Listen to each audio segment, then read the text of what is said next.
Hello students, আজ আলোচনা করব নতুন টপিক নিয়ে গ্রিনহাউস এফেক্ট।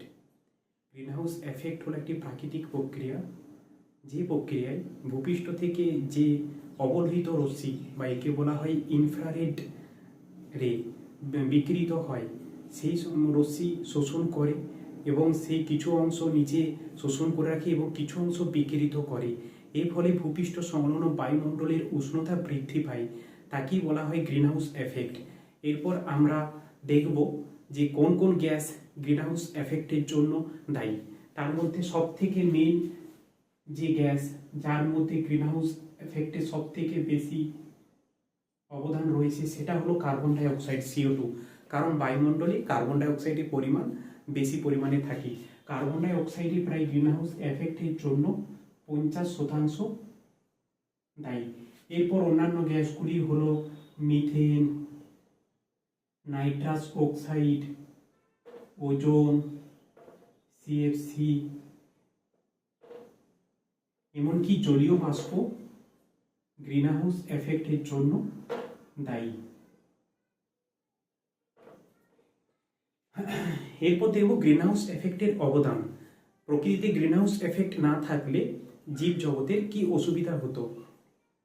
গ্রিনহাউস এফেক্ট না থাকলে ভূপৃষ্ঠ সূর্যের যে রশ্মি শোষণ করত, সেই রশ্মিকে সম্পূর্ণ বিকিরিত করত এবং তার মহাশূন্যে ফিরে যেত।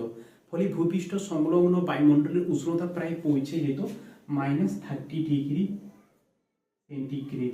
এই উষ্ণতা জীবজগতের বেঁচে থাকার জন্য আদর্শ নয়।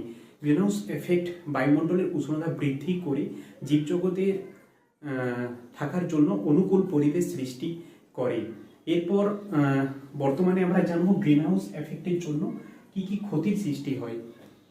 যে সমস্ত গ্যাস গ্রিনহাউস এফেক্টের জন্য দায়ী মানুষের বিভিন্ন কার্যকলাপের জন্য, সেই সমস্ত গ্যাস বর্তমানে বেশি পরিমাণে নিঃসরিত হয়।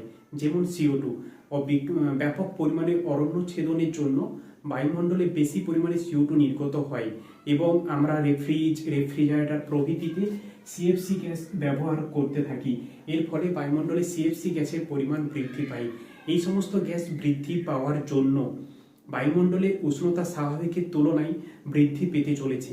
এই যে ঘটনা, একেই আমরা বলি বিশ্ব উষ্ণায়ন বা গ্লোবাল ওয়ার্মিং।